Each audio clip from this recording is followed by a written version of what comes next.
I think part of being an intellectual is being perpetually, profoundly dissatisfied with your own ignorance, and then being perpetually, profoundly dissatisfied with the ignorance of your own society, the role of ignorance in the shaping of and functioning of your own society. And that may or may not exhibit itself in a really directly political way. I think there's something almost inevitably socio-political. There's some kind of social commentary or social critique that's going to come out of that. I think holding oneself to that standard, inevitably leads to social frustrations, because you live in a society where people still, we can use any example, but people still literally cut the foreskin off a baby's penis to act out a ritual, in the Old Testament. It's ridiculous. There are 1,000 possible examples of the absurdities in our society. Once you're of that character where you hold yourself to that higher standard and you struggle with your own ignorance. So what is the point? One answer, you've heard from me before on this YouTube channel. The point is who I am. The point is who you want to be and who you want to become, right? And on some level, we all know that. I mean, it's shallow and it's deep at the same time. Right. Like what you read and what you care about and what kind of difference you're trying to make in the world, these things, they become who you are and you become them in a very real sense. Exactly. If you sit on the couch and watch football and drink beer after work, you become sitting on the couch football watching motherfucker. That's who you are. It's not, you can't put that aside and say, oh no, that's not who I really am. That's my true self. You can't say that's not who I really am. That's just what I do in my free time. No, you become what you do in your free time. That is who you are, right? Or you could say your free time is exactly. That's really hard to face up. That's well, I think that's also what haunts intellectuals, right? I think that's part of what haunts you. So why try to learn Cree? It's not like I today can speak the Cree language fluently. Why try to learn Chinese? And why, within that, why care about Chinese politics and history in the kind of critical way that I do? Well, guess what? I get to be me. That's the final outcome, is that it's not that this is something I do, that this is who I am. This video has been a long time coming. I got a question many months ago from James. I'm just using first names. James is a longtime supporter on Patreon and someone who's also a vegan involved in baking. And I would guess in response to some video or another in which I used the word in passing, he asked me, what does it mean to you to be an intellectual? Or what is the meaning of being an intellectual in 2018? I got my best girl, Melissa, here off camera. If you're wondering what I'm looking at, I don't have any, it's not like I'm looking at notes I've written down from earlier or something. I'm not looking at my script. Okay,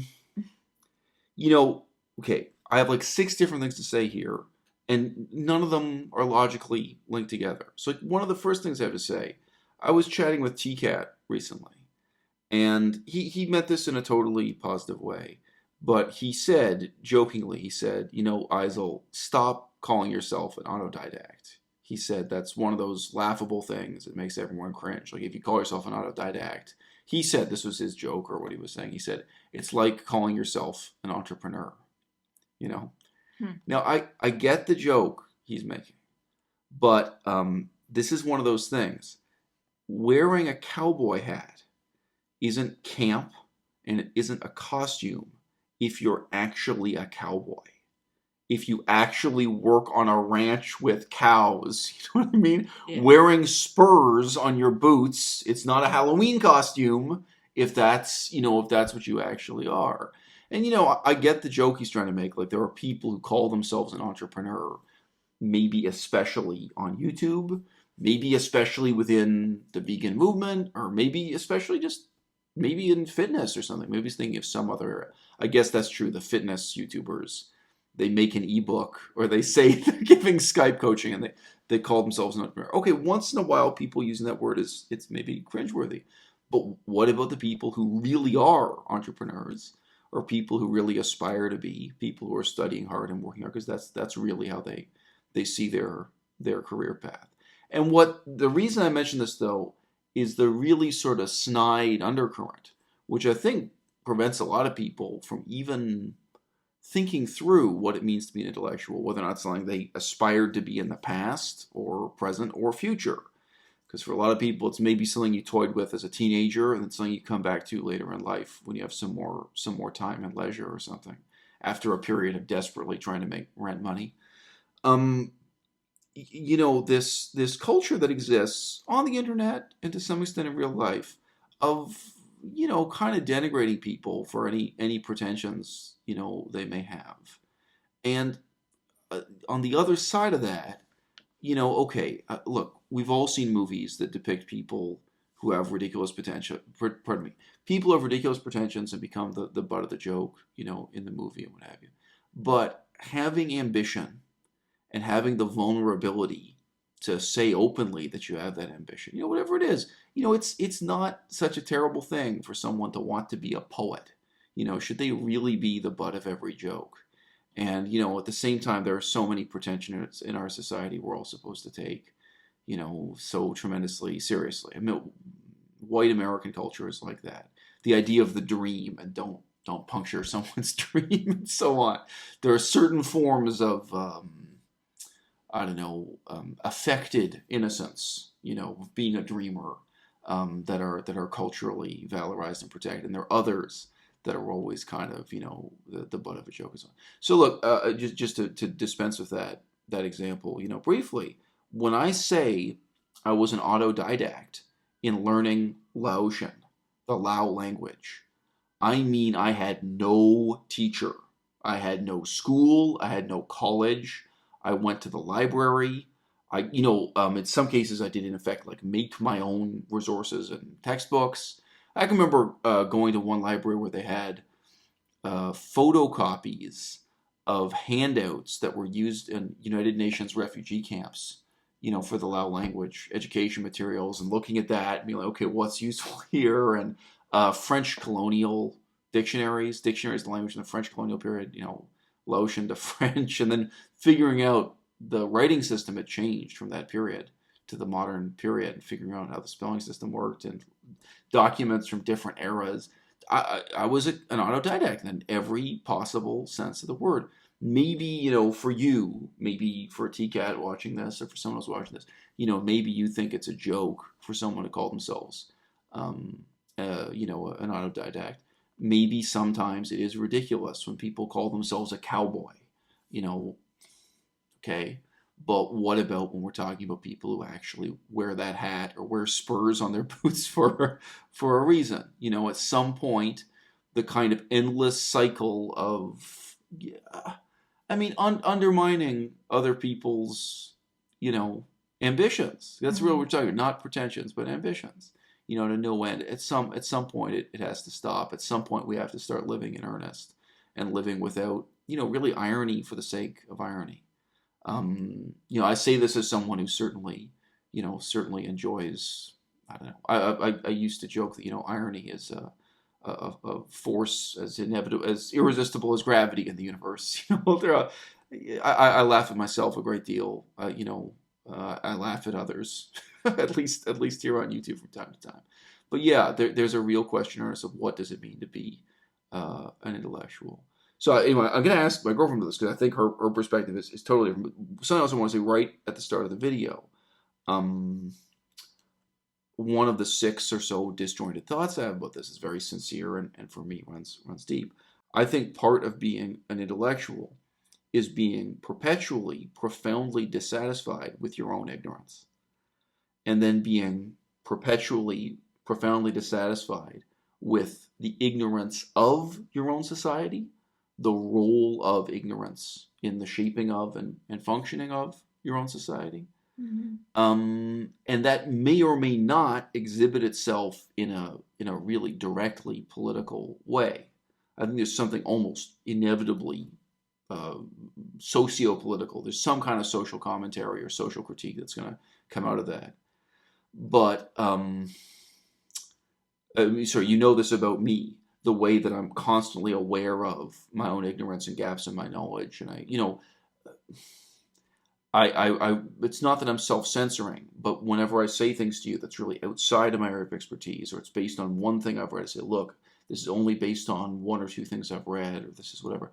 There's a self-critical aspect of being aware of the limits of my own ignorance and struggling against them sincerely. Again, it's not a joke. It's not ironic. It's not a meme war. It's not the kind of muck that the internet seems to rake in, of really sincerely struggling. Like when I just finally read about the history of the English Civil War, when will I get a chance to study half the things I feel I need to study in that kind of struggle? Yeah. And then holding oneself to that standard, inevitably leads to social frustrations. Because you live in a society where people still, we can use any example, but people still literally cut the foreskin off a baby's penis to act out a ritual, in the Old Testament. It's ridiculous. There are 1,000 possible examples of the absurdities in our society. Once you're of that character where you hold yourself to that higher standard and you struggle with your own ignorance. Yeah. Well, I don't know if this is really answering your question. I was reminded of somebody from my high school. In a way, he had the same ambition to fill in the gaps of his knowledge. And he really was earnest in trying to be a painter. His paintings were, and to be a poet. I think he just was an artist in general. He was an artistic type. And he at one point was trying to be a rapper. So I mean, but he was really, earnest in all of these ambitions, and it was sad for me when people would make fun of him or something, because he was just, and it didn't bother him. He was so confident that he could just brush it off and continue with whatever he was working on.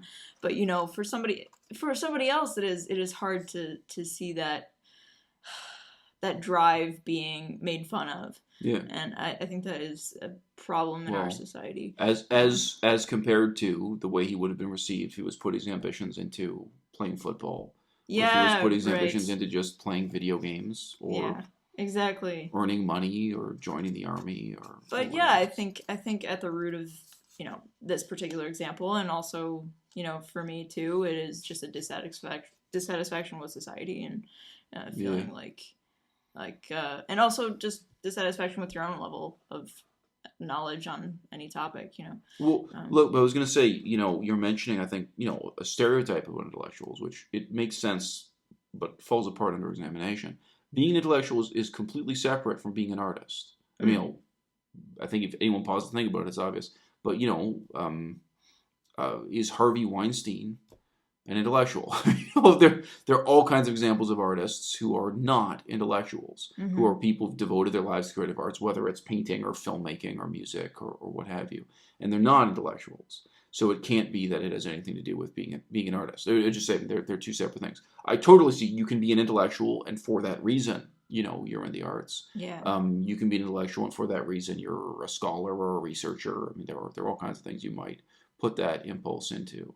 But I think that's sort of mistake number one at a shallow level. I see. There's I think that the misconception I grew up with was just the idea that because someone is left wing, because someone's a political activist, therefore they're an intellectual. And again, I think that's misleading in the same sort of way. Someone may be an intellectual, and then for that reason, they get involved with some political cause or another. But of course, what I was going to learn in life, starting as a child, was that the vast majority of people who were left-wing in Canada, this white English-speaking, were not intellectuals. I would say the majority of them learned to kind of pass themselves off as intellectuals when necessary, to have some of the affectations, because politically it is more fashionable for the left wing to pretend to be intellectuals than it is for conservatives or the far right wing or something. But again, these are really two very separate things. So look, for you coming up, I don't think this has been a question you've had to answer. And I mean, you didn't grow up in a family where you were expected to be an intellectual. You weren't educated in an educational system where there was any question of anyone being an intellectual. You know, again, No, but I mean, yeah, maybe I am falling into the same pattern of mistaking artistry with Well, that's what I think it's worth talking about, though. We'll go on, yeah. Is Well, that yeah, it's not that easy to pin down what we really mean by it, yeah. Yeah, when I would sometimes certain people, when I would tell them that I was getting my my undergraduate in English, they assumed that I wanted to be a creative writer. They assumed that I wanted to write novels. Yeah. And they kind of scoffed at that. But, you know, that wasn't ever my intention with getting the degree, and I had to just explain, no, I'm not. I'm not a poet. I don't plan to write books. Or if I did write a book, it would be a nonfiction type of book. So anyway, that was my. Once I got into college, it became more of a thing in my life. But no, I wasn't expected to be an intellectual. I was just supposed to perform well in school, get good grades so that I could go to a good college and start a good career and make money. Right. That was really the goal in learning. Right. Learning to be somebody who could support themselves. Well, we've just talked about, for like the 10th time this year, Aristotle's philosophy of education, too. Mm-hmm. So I lectured repeatedly in China about Aristotle's philosophy of education in the university classes I was teaching. So now I was just reading the primary source again. And I mean, Aristotle has this idea that, well, it's similar to the much used phrase around here that the unexamined life is not worth living. But he points out that the purpose of education, in his view, is not any particular skill or ability. It's not earning money. It's not winning competitions. The ultimate purpose of education is the enjoyment of leisure. And I'll come back and say a little bit more about what he means about leisure. That's why it comes up in this situation. But you get this sense, this part isn't that directly argued, that by becoming more and more educated, you're in effect using your leisure at a higher and higher level of refinement or quality or sophistication, and that is the purpose of education. But, you know, the actual Greek term used for leisure is scholi. And he explains himself, when he says leisure, he doesn't mean playing games, he doesn't mean wasting time, he doesn't mean relaxing. You know, when he explains at moderate length that when he talks about leisure, he's talking about something that fundamentally, you know, expands your mind. But I would say again, what Aristotle's describing is not being an intellectual. And it's very significant when he illustrates this. So the main example we have him discussing at length is the significance of the study of music. Melissa spent many years studying music. Yeah. And he sets down, look, from Aristotle's perspective, when you study music, it should only be basically you're learning to play instruments in order to increase your appreciation of music, exercise your soul, and what have you. He says you should never gain any technical skill in music. You should never participate in competitions. You should never perform before an audience or become a professional, because then, he says, you'll be perverted by trying to impress the crowd. See, this is also an interesting thing about being an intellectual, right? The idea of the intellectual is not that it's someone like a stand-up comedian doing whatever will make the audience laugh. That it's not, you know, an intellectual may be a stand-up comedian or maybe a filmmaker or something, but that they're not doing something commercial. They're not doing what for the audience. But what are they doing it for? It's very easy to say that negatively. Oh, this isn't for the audience. Right? But then what is it for is what we're... So well, growing up, you know, I was taught that anything like that would be a waste of time. You know, just doing something. When I learned to play music, the first thing that I did was perform in front of an audience, and I was in competitions, solo competitions, and also... you know, competing to get to the top chair, competing just with other schools, like our whole orchestra would be competing against schools. And Aristotle would be flabbergasted. And I did, indeed, you know, the main goal was to learn technique. So that is interesting to hear that aspect of it. And like just doing something for So you know that this is part of the founding idea of the Olympics also. I've pointed this out to you before the Olympics became commercialized. Was that it was not supposed to be a competition between professionals, but between amateurs, the idea of the gentleman amateur. This ran through European philosophy of what it meant to be an aristocrat, partly drawing on Aristotle, partly drawing on things. the idea that the aristocrat is the sort of ultimate dilettante. He doesn't become a great painter or a great musician, but he's a patron of all the arts. He learns them all to some extent. He appreciates them all to some extent. He can play the violin, but he doesn't, he's not a journeyman, a musician or something. This idea of self-cultivation, but, but remaining a dilettante, never going pro, and never becoming commercial and so on. Right. Well, so that's a big part of the European tradition, partly directly as a result of Aristotle. Yeah. I mean, I know the topic of this video is not about music education, but that is the trend that I saw when growing up, that, it's this big focus on competing and performing the best. But then typically most students, when they're done with high school, they never pick up their instruments again. That's right. And they don't use it in this dilettante way. That's right. But I mean, look, this is also true of our education in biology or education in math. For most of us, you never pick up a biology book, and biology isn't. No. So that gets at the question of what is the function of education, et cetera, right? Right. Yeah.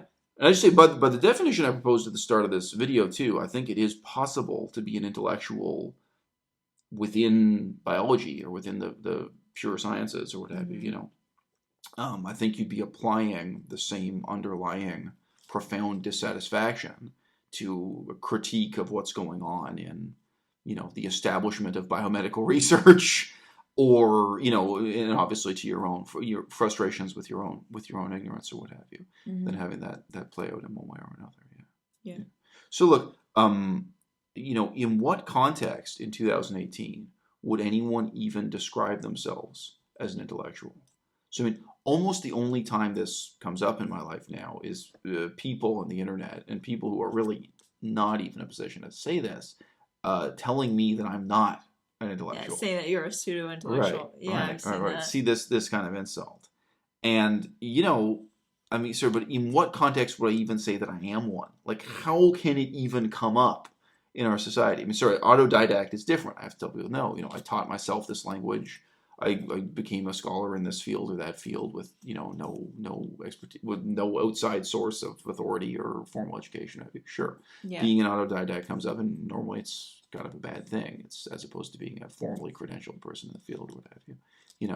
And not all fields am I autodidact. Cree and Ojibwe, I formally studied Cree and Ojibwe at a university in Canada. There was a chalkboard, there were exams, I had completely formal education in that field. So, I have all my credentials in Cree and Ojibwe. But in some fields, I was an autodidact. But in saying, that I'm an intellectual, look, this came up, totally different topic of conversation. But, when I look at people like Doreen Ryder, people like Joe Best, living in Thailand, Laos, Cambodia, and so on, I've said in passing, I don't really judge these guys by their sex lives. I'm not that sex negative, But from my perspective, they're scumbags just because of the life they're living out there, period. It's not that I think they should be living in celibacy. It's not that I would respect their lives if they were doing the same thing, but in celibacy. For me, sex is not the issue there. And when I was living there, I did ride a bicycle. I lived a life in some ways on the surface that was similar, but I was literally riding my bicycle from the archives to the gym. I mean, I was working out and I had a bicycle. I was doing manuscript research, historical research, political research. I can say humanitarian research. I was actively applying for jobs in the humanitarian field. If you're not rich, if you don't have money to put on the table, spend a lot more time looking for humanitarian work than doing it. And I mean, again, at all this time, there was this deep, dissatisfaction. So I mean, look, even within that, I mean, I can give a long list of examples. But I remember I was talking to another. Actually, this guy was a journalist, but I could say another researcher about the history of the French Empire in that part of the world. And he disagreed with something I'd written, something I'd published. And the claim was actually about what happened in the land battles of a certain period of France conquering and trying to control that part of the world. And he said, no, this isn't true, and so on. And I said, oh, well, how do you know? And I was able to say very readily how I knew what I knew and ask him about it. And I remember he had the honesty to just say he realized only after I challenged him that actually all of his sources were French government propaganda. He said, wow, you know what? I've actually never seen anything written from the Laotian perspective or the Thai perspective. And he just folded. He realized that, there was a difference there. So look, as absurd as it sounds, not only is it possible to work in something like the academic study of history and not be an intellectual, it's common. It's not just possible to do humanitarian work in Laos and not be an intellectual. The vast majority are not. It's not, it's not just possible to be an artist and not be an intellectual. The vast majority are. So when we're looking for the trait, name the trait. What is the trait that makes someone intellectual? This is my way of putting it. Now I made a couple other notes. I mean, okay, so yeah, I forgot about this. I mean, the other question I raised, this comes up in all kinds of contexts, is the issue of not making excuses for yourself. And I mean, this is almost just saying the same thing, but inside out. That you're not making excuses for yourself, and you're not making excuses for others. I think that's what it leads to. What does it mean? So, if you get an A+ in history, you can get an A+ repeating complete mythology about history. I mean, you can just get an A+. Oh, okay. Let's pick a not too provocative. We were talking recently about Thomas Jefferson. So you can write you can get an A+ in high school or university saying that Thomas Jefferson was the greatest president of the United States. Mm-hmm. What about First Nations? What about American Indians? What about the indigenous people? I mean, I think exactly the point is, you're not making excuses for yourself. You're not making the society you live in. If you're a real intellectual, you're not going to be satisfied with reading a textbook that just says Thomas Jefferson's the greatest president for reasons X, Y, and Z, or even writing your essay repeating this kind of propaganda and getting the A+. You're inevitably going to have that dissatisfaction. You're going to hold yourself to a higher standard. And then when you find out that other side of the story, now you're going to be looking at your history professor, you're going to be looking at your school, you're going to be looking at the political system in the country you live in, and you're going to be holding it to a higher standard also. It's that you're not making excuses for yourself, and you're maybe not accepting the socially sanctioned or socially celebrated excuses that exist in your own side. I think this is one of the. Where do you think that comes from? I mean, because I don't know. Can you expect a kid who goes through education, the same education system, who has parents that don't really emphasize independent thought, really independent learning? I don't know. No, it's a great question. Yeah. But I don't have an answer. We heard a totally laughable character in Mendham. We didn't have that clip on the show, but you remember he broke down at one point and he just said, "That's why I can never be happy." It was in the middle of him ranting against my video. Yeah, we lost that clip somehow. It's just... But look. I mean, to think that's part of it. I mean, I think part of it is innate. I think part of it is character. Yeah. Schopenhauer likes to say, "Villa non discitur." You can't teach wanting. I mean, I think part of it is being rapacious, being uncompromising, and being very frustrated and unhappy. If you can just believe the socially sanctioned myth like everyone else, if you can just go on eating yogurt and believing Thomas Jefferson was a great man, and you're not questioning, well, what about slavery and the extinction of indigenous peoples and their languages and forced assimilation and so on? Well, yeah. You're not thinking about, maybe there is a kind of happiness, but it's exactly that character of the unexamined life is not worth living and getting out and examining it. Right. Yeah. I guess that's more explicitly the excuse making. Right. Like. Look, most people love excuses. I mean, that's fucking middle age in a nutshell. Is where you have your comfort blanket of excuses wrapped around you at all times. Yeah, it's true. Yeah, it's one of the reasons teenagers are normally seen as more inclined to be intellectuals. I think they just haven't gotten used to the excuse making. Right. Well, I remember as a teen, as an adolescent and teenager, being very dissatisfied, very unhappy. But I didn't use that in a positive way in this way. I put my focus into performing well in school, and that was really how that energy was Right. put forward. But yeah. Anyway. I mean, look, I think there's another question of, well, but you didn't become an intellectual. I'm sorry. I mean, that's the reality. If you're going to become an intellectual, it's starting now. I'm just saying. I think that's the other thing implicitly here. I mean, sorry. I mean, you weren't an intellectual as a teenager, nor in university. No, that's what I'm saying. Like, but I mean, yeah, I think that's like one of the reasons performing well in school is getting A's on your tests, I know. Doing well in competitions and stuff. One of the questions I'd ask is it possible to be an intellectual and be a conformist? And I think, depending on which society you're looking at, the answer might be yes. But, in almost any society we're talking about, it's inevitable that being an intellectual leads to your being a nonconformist. Because as soon as you start asking these kinds of questions, as soon as you become this kind of uncompromising character, you say, wow, this whole society is built on lies. This society is built on compromises I can't make, I can't abide by. You become this kind of irascible figure. I mean, it is a little bit like Socrates' image of the gadfly.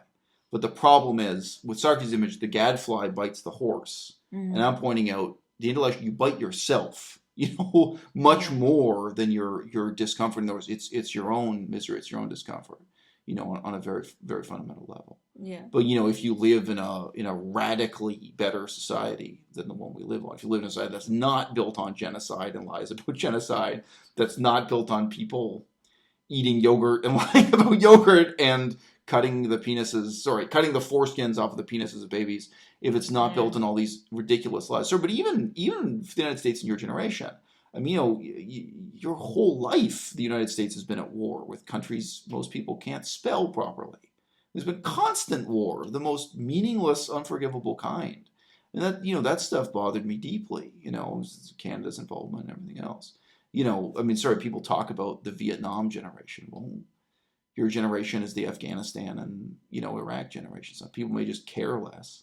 But I mean, those questions, the ethical issues raised. So I remember. Look, I just tell you honestly. But I mean, I remember. I this is also part of being intellectual that I did the research. I was incredibly disturbed the first time I read about the United States' use of depleted uranium as shielding, both as bullets and as armor. In war. That was incredibly, disturbing to me. Now, I did research on it. Obviously not that much research. Sorry, I'm not a chemist or something. But I looked into why the Army was using that, and I realized, look, even though this has some unbelievably negative ecological side effects, you know what? I'd make the same decision, because it's about saving lives. It's about, ultimately stopping a bullet that's going to go through a tank or something, I just say that sometimes that same dissatisfaction.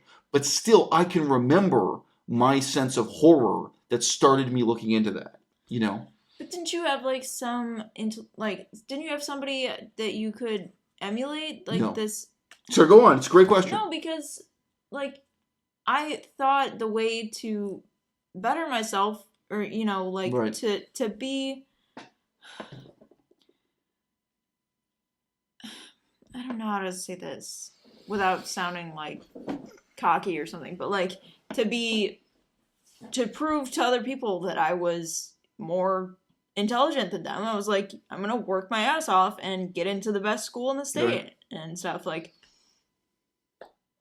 didn't know that I could put that energy into something else, and I think my life probably would have been better. So. I'd give you a hug and a kiss, but you're on the other side of the table. Anyway, yeah, I'm just saying. Yeah. No, look, I mean, no role models. No role models. No, it's a great topic. I mean, in some ways, it's the shallowest thing in the world. What does this label mean? To be an intellectual.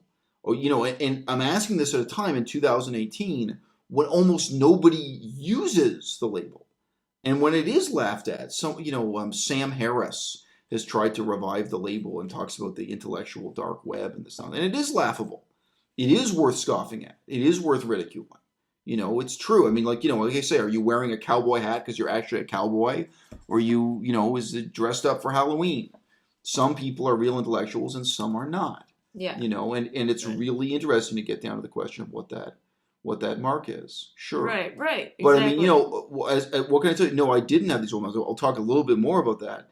But I mean, sure, other traits you have to have is that you're not easily impressed, you're not easily overwhelmed, that you don't, sign up for the kind of excuses and half-truths, Right. people are giving you. Yeah, right. Like, I mean, I knew most kids didn't even like read the textbooks. Right. So like, That's right. I was like, no, I'm gonna sit down and read Yeah. the freaking textbook. I'm gonna read all the books that are assigned. Yeah. Right. Right, I don't know if that actually helps in any way. Sure, you said this. You said this to me know? off camera, but you never or almost ever went to the library and No. got other sources that challenged the textbook. No. You didn't get to sources that proved the textbook was wrong. I didn't. Right, No. and that's what I did.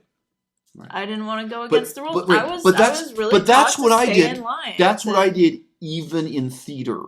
Even when I was in the theater and studying acting and plays. And, not politics, not directly. Of course, I was only interested in it because of politics. I was getting books out of the library that challenged what was being taught in the classroom and in the textbook. Yeah. There's a different approach to that. Even for that. So, of course, I'm looking at the history of Japan. But it starts with a simple question. So people talk about the history of Japan, but nobody wants to talk about that Japan used to have another island that's now part of Russia. Yeah. What's being covered up there? Well, it turns out I discovered this whole massacre, this whole history going back more than 300 years. That's really interesting. And that really but nobody taught me that. That wasn't in any textbook or any nothing. So that's just me being dissatisfied with what is being taught and looking out, for that stuff. And when I did history and politics in Sri Lanka, it's an obvious example, but it's also worth mentioning. I met a man who was born and raised in Sri Lanka.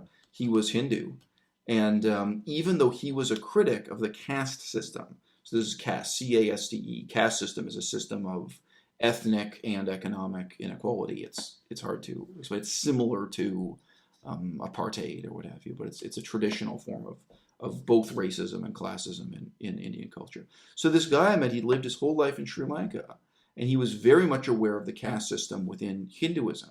Mm-hmm. And when I started talking to him about the caste system within Buddhism, within Theravada Buddhism in Sri Lanka, he was just shocked, and he looked at me and he said, "But there is no caste system within Buddhism." Again, I was involved in Buddhism. That might be a lie. Lots of people, that's like saying there's no racism within Buddhism, but it's a very particular form of racism that really exists and really has history and depth, and that you can prove the existence of. Yeah. I was never the kind of person who just say, "Oh, that's good news. I'll close that book." Yeah, no, I'm someone who sees that and says something wrong here. I'm not someone. So Thailand was very proud that they had no slavery and no caste system. Uh-huh. And of course, if you really study the history of Thailand, you find out exactly about their history of slavery and so on. Yeah. So you find out how brutal and terrible history was. I was never like, "Oh, that's good news. So history of Thailand equals good. History of Europe equals bad. Case closed." No. Or "Oh, Sri Lanka equals good. India equals bad." No. So with any of those things, with no prompting and no role model, there's this dissatisfaction with my own ignorance, dissatisfaction with the role of ignorance and what I'm seeing. And that, that leads me, I'm not saying I didn't grow up with lies. Right. I grew up with a lot of lies. But, to the extent that they were lies that I think it probably took me a longer time to tell that they were lies. Then, you grew up with a communist family, communist parents. And from what you've said, it sounds like from a young age you could decipher that these were just ridiculous statements. And I guess maybe that's part of it, like not trusting in what you hear. Because I think I was programmed to trust in what and think that what I'm being taught is right. And you've seen me just in the last couple of days, even with Aristotle. There's a real sense in which I'm not believing what the translator tells me, or I'm not. You know what I mean? You've seen the way I interrogate the source. Right. And I find another article, and then this guy's kind of lying about some things. You've seen the way, even with something as mainstream as philosophy of Aristotle, I'm kind of interrogating the text all the time. I'm questioning what does the author really mean, and to what extent is this being misrepresented by the translator or this edition or what have you. So I'm like that all the time with anything. Yeah. But look, so so she mentioned I was raised by communists, but I'm not communist. But my parents certainly raised me to be a communist, and I rejected that. Yeah. I think there is something to be said when you grow up with one set of values or one set of truth claims being propounded inside the home, and then you see them being refuted outside the home again and again. I think that does have a certain effect on people. And the vast majority of people who even just grow up Muslim or Catholic, in the Western world, grow up with that. I'm sorry, but look, just let's say you grow up in Los Angeles and your parents tell you that nobody should have sex before marriage. Yeah. Right. It's shallow, but it's deep at the same time, right? You grow up with seeing that contradict. I don't think that makes you into an intellectual. I don't think it's the same impetus or impulse. I mean, I think there's something there worth talking about. I do. Maybe it makes you into a nihilist. Maybe it makes you into a relativist. Right. Maybe there's some kind of... It makes you question what you've been told. The values inside the household and the values outside of the household being incompatible or one refuting the other, I think that's a major part of the modern experience. That wasn't part of the feudal medieval experience. But even just people who grew up with mainstream Muslim parents or conservative Catholic parents, it's not just communists who grow up with that. Where you say, wow, so my father thought Joseph Stalin was a great guy. My mother has literally said that she regarded Mao Zedong massacring people in Tibet was a good thing.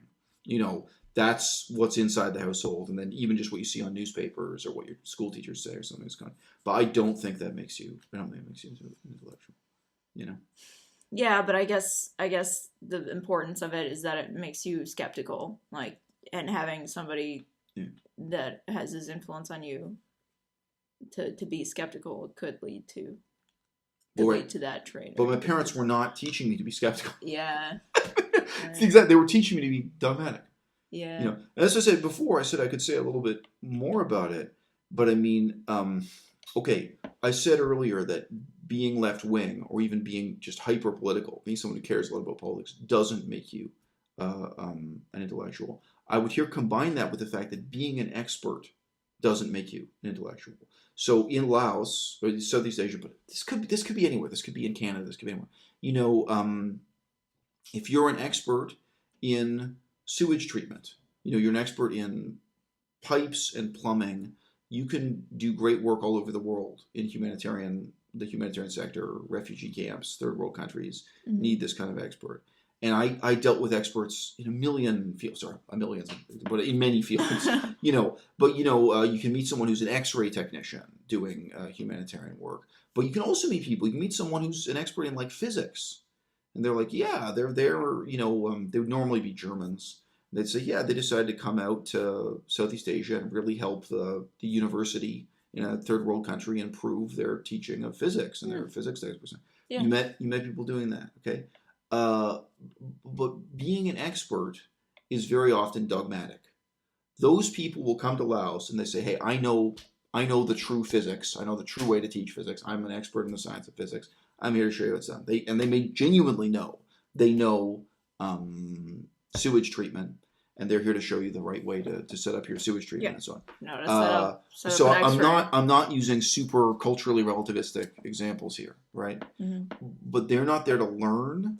They're not there to question. They're not going to do any of the doubt or self-doubt I've described, right? So, I mean, individually, you may meet one who's an intellectual. But being an expert that way, if anything, tends to dogmatic thinking and, preaching out of this kind of certainty and not what I'm proposing here as being the main issue of having this, self-critical mentality that leads to being critical of society in general.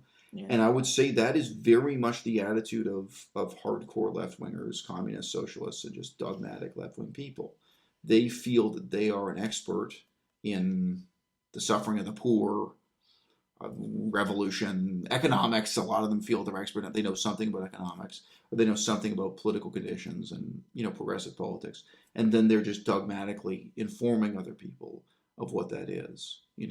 Yeah. It's not going to be the same kind of self-criticism and social criticism, the same kind of deep dissatisfaction with your own ignorance and the role of ignorance in society around you. Yeah. And, you know, I think that, look, I mean, like my parents' model, the ideal of being a left-winger was to basically be bourgeois, be a member of the, you know, middle class, not to be poor, Yeah, you know, right. but then to go out and organize labor unions, to go on strike, you know. I'm so, you know, this was their model. Obviously, it's really from the 1930s or earlier. You know, it's a totally different idea of the world. The idea is that there are these poor, ignorant laborers who are working in factories and mines who have a much lower level of education than you do. And what you need to do is go out there and inform them they're oppressed. They're so oppressed they don't even realize they're oppressed. Yeah. And you organize them into a revolt or a revolution or a general strike or what have you, right? Mm-hmm. And look, I mean, when I was in Laos, I was learning all the time. When I was dealing with the Korean Ojibwe and so on too, it's like, you know, that's why I say I wasn't trying to convert those people to veganism. You know what I mean? Yeah. Like, you know, I'm not arriving here as an expert, you know, to deliver I totally to you. See what you're saying. I'm not delivering you the gospel of something I'm certain in and devout in and committed to. You know, no, I'm really there as an intellectual. I'm there with gnawing, you know, self-doubt. I met, sorry, this was an example I didn't appreciate that well at the time. I met a young woman, and I think she was getting her PhD in social geography, so all-purpose social science. And she said that, you know, they did a unit looking at prostitution in, I think, Thailand and Laos, in that region. And all of them, they were all female. She says a lot of social sciences are majority female. But she said all the graduate students were female. And they came into class, having done the reading, or came into the seminar, and they were all kind of starting off the seminar saying, "Oh, this is, you know, this is an obscenity. This is a humanitarian disaster. This is terrible situation of prostitution in Thailand." And so each of them got to speak briefly. And the professor said, "Okay, now we're going to do a comparison. Everyone get out a blank sheet of paper. We're going to put up, you know, wipe the chalkboard clean. Each of the things you just complained about, is it better or worse in Thailand than it is in Germany?" And went through, and all of them were ashamed by the end of it, because exactly the things they'd complained about, they actually had to accept that the situation was worse by their own criteria. Yeah. They had been hypocrites, and the situation was actually worse in Germany than it was in Thailand. Now, look, I mean, at the time, I didn't really see the anecdote this way. I didn't kind of get it. When you think about it deeply, this is kind of the missionary mentality versus, you know, really being an intellectual and really questioning. Because it should lead you to question. I mean, you know, being in Thailand led me to question, you know, things about my own society, things about my own assumptions, things about what do I know and what do I not know. You know, I mean, I think that is the point, is exactly to be always living on that productive razor's edge of doubt, where, you know, doubt becomes a cutting tool to cut away at your own ignorance and cut away at the false assumptions of the society you live in, that you've been raised in, and so on. And, you know, we all become sharper thereby. And I think that's, you know, I think that is the difference. And I'm sure within her PhD program, some people were intellectuals and some were not, or became intellectuals. And, you know, again, within the theater, within any field of research, you know, within a field of politics or the arts, not everyone is going to be an intellectual. Yeah, I get what you're saying. Yeah, kind of being an expert, you get blinders on. You don't think of the big picture. You just think on one topic in particular. And it's kind of one directional expertise. It comes from the expert. Yeah. I'd say also, you know, I'm thinking of a CBC documentary I heard in particular, or interview it was. But, you know, I think that another kind of false symptom of being intellectual, I think one of the things, it's emphasized more in subculture than others, one of the concepts of being intellectual is that you're not motivated by money. And China is like this. The idea that if you're intellectual, you live in poverty. I mean, ancient Athens was like this to some extent. Different cultures to different extents. That, you know, and again, this comes back to, well, if you're in the theater, is it commercial? Is it for the audience? If you're a painter, are you a commercial painter? You can be a purely commercial, but you can be an illustrator, you know, drawing Batman comics, you know, because Batman pays you a lot better than this kind of thing.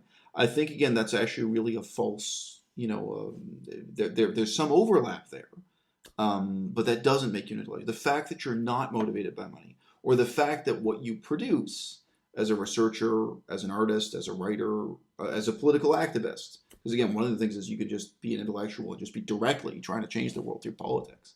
The fact that it doesn't make money, I think, is utterly unrelated to whether or not you're an intellectual and whether or not your role in society is being a public intellectual. And if it does make money, if it happens to, I think that's also it doesn't put it this way, it does not invalidate your claim to be an intellectual if you happen to have made a lot of money out of doing whatever it is you're doing.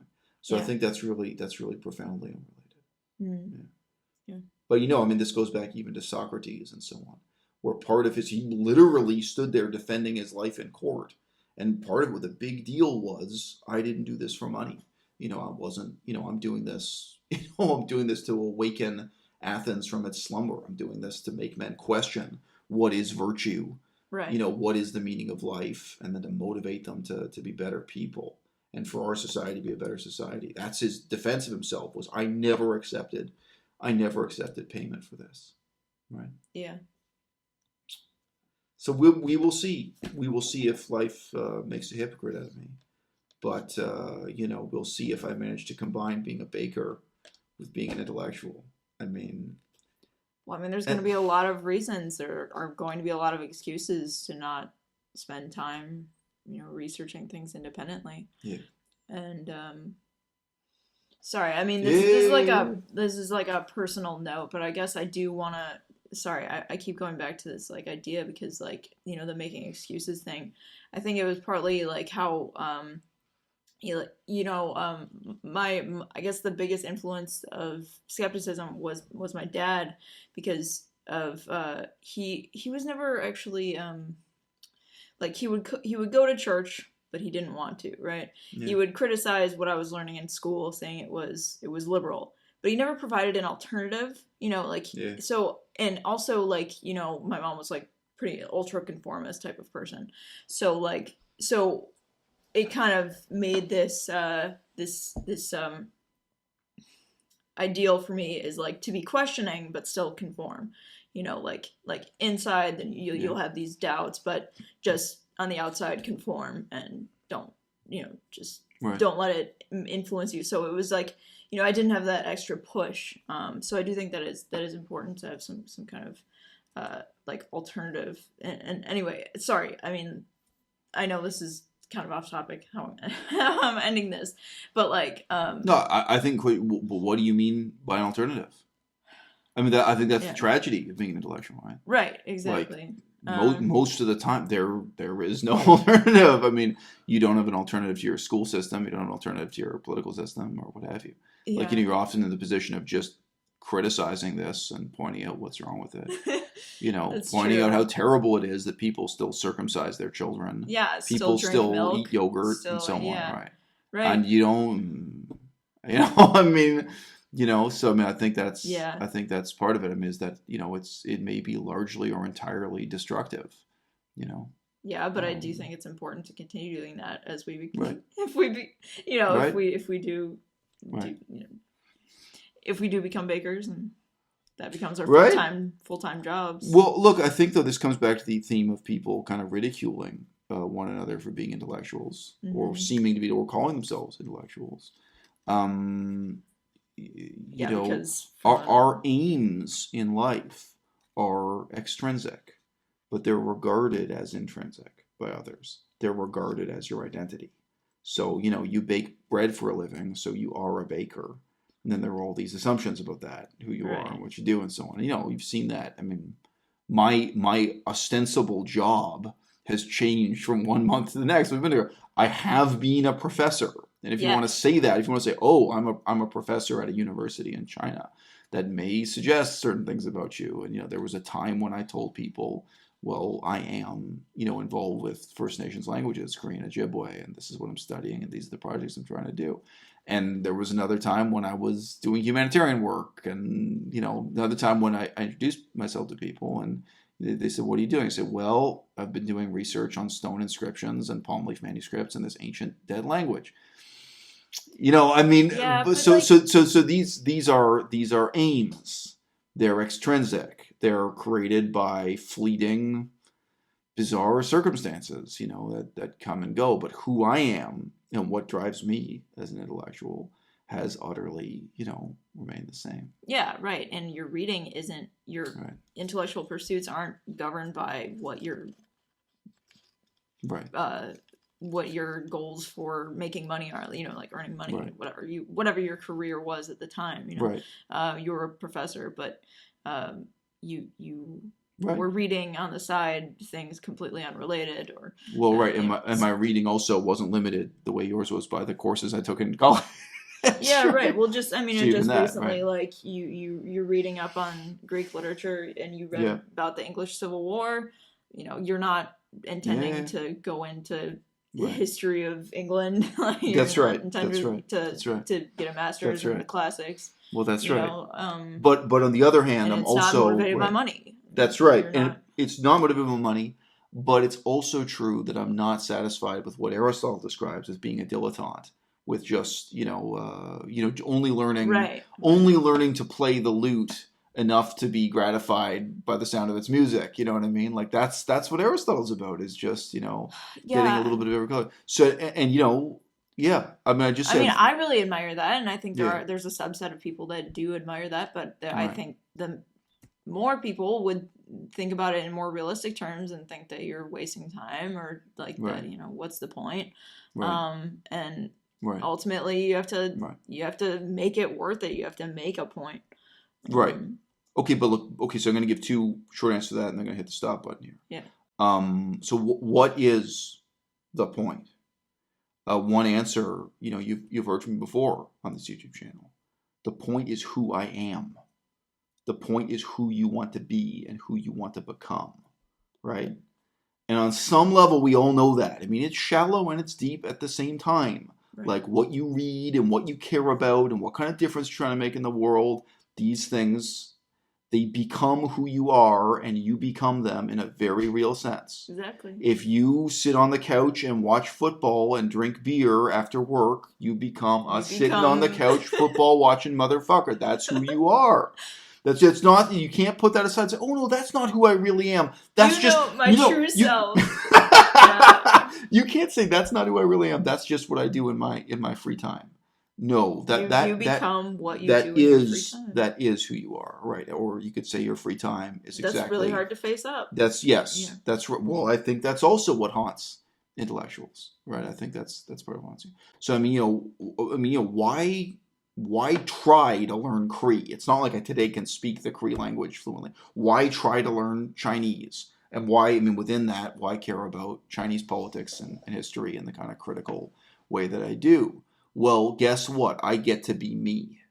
Like that's the final outcome, is that it's not that this is something I do, that this is who I am. Yeah. And, the other, shallower question is this kind of reading, this kind of inquiry, self-criticism, how do you make it productive? How do you share with others? We've talked about that recently, where I said, hey, you know what? Instead of just reading a book, you can read 3 books and then, read some articles about them, put together an article, write an article, put it on the internet, so that you're making reading productive. Yeah. And maybe 5 other people are going to see that article. You're reading books, you're taking notes on them, you're making a YouTube video discussing them. Right. Maybe 50 people see that video. But there are ways to make the reading productive, and there are ways to take your own conclusions out of the seclusion of an intellectual and subject them to the criticism and feedback of others, which, it depends on your personality type. For some people, that's very important, because if they don't have that, they're going to end up, in a echo chamber of their own, delusions. Whatever. For some people, it's important. For other people, I think less so. Depends on how effectively you're self-critical or what have you. But sure, instead of, is it accumulating knowledge for the sake of accumulating knowledge? I don't think the effect is really cumulative in that way. I think that's a misleading way to describe it for that reason. But then, yes, you can make it productive in both senses. It is productive tragically, ineluctably, escapably, it's productive because ultimately the product is you. And then on the other hand, there are ways to make reading productive. There's ways to make learning productive and intellectual activity productive. And what you see now on YouTube, what you see now on my blog, in my publications, and so on, those are examples of how we try to make it happen. If you want to ask me a question, it's been a 1-hour answer to a question that I think was 1 sentence long from James. Support the channel for $1 a month on Patreon. Write to me. I'll probably write back. Or you may be horrified to have an hour-long video show up in your inbox one day.